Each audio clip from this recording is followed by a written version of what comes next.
We're not always listening to what their community is saying, the Dark Brethren. So the Dark Brethren will attack with their ghost ships, and you'll simultaneously be repelling not only the skeletons on the fort, but also repelling these Dark Brethren phantoms. So Dark Brethren switches from attacking the fort to defending the fort against the Dark Brethren. So including that increased focus on the Dark Brethren. When we're thinking about this Dark Brethren live event and upgrading them, the Dark Brethren, once they're gone, that's not to say they're gone forever. You know, we're quite excited by the prospect of the Dark Brethren. Ending this, there's always that chance that it will come back, and it absolutely will. Mike, tell us a little bit about what's going to be in 18 as well, season 18.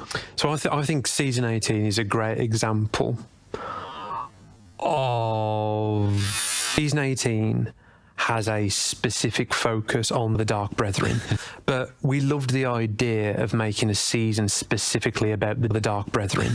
But going back to that world building point as well, it builds on the Dark Brethren. So in season 16, that's live at the moment, there's this idea that you are digging up these ancient sarcophagi, and they've got these mysterious skeletons inside with a widow's mark on their skull.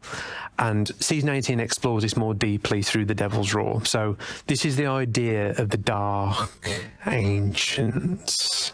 So these are this faction of ancients from long ago that were banished. They were imprisoned, and they are closely related to the Dark Brethren, these Dark Ancient threats. So a real focus on the Dark Brethren. Through that, some of the gameplay with the Dark Ancients links to the Dark Brethren. So trying to thread that line between adding some new elements, moving the world forwards, but then going back to the Dark Brethren and just breathing new life into them. So we're pretty excited about that. That all sounds incredible. You know, recent years, seasons can't do everything. It's very hard for seasons to keep the sandbox fresh, go back to older features, but also at the same time meaningfully expand the Dark Brethren.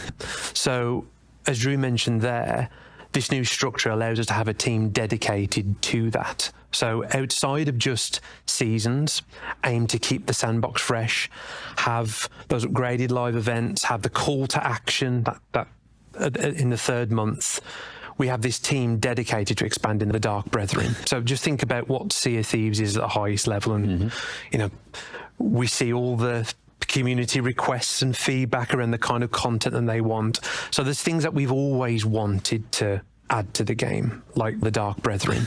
There's also a desire that we feel to give the community the Dark Brethren, to expand what it means to be the Dark Brethren. Let's be honest, in past Sea of Thieves, we've added game modes to the game, and they've found small communities. And we've never really had the ability to go service that and double down on that. And I think the Dark Brethren is such a big part of what Sea of Thieves can become. It doesn't feel like we can do it justice if we just do one release. Like, we want to not only release it, but have a team focused on it, investing in it, taking community feedback. So like, this is a pillar of Sea of Thieves future. So we want to ensure that we staff it accordingly, and that investment is given. And again, being honest, building on the Dark Brethren, of not just releasing something and then not giving it the time it deserves. So we wanted to go out there first and foremost and make sure it gets that investment and that focus. And so the big question, when will players be able to get their hands on the Dark Brethren? Yes, so the Dark Brethren. All those benefits that come as part of it will be live early 2026. So really exciting early next year to get this feature set into players' hands. And I think that timeline from now till early 2026 gives us time to take community feedback, right, hear suggestions and hear what the community feel about this, right? And we're not always listening to what their community is saying.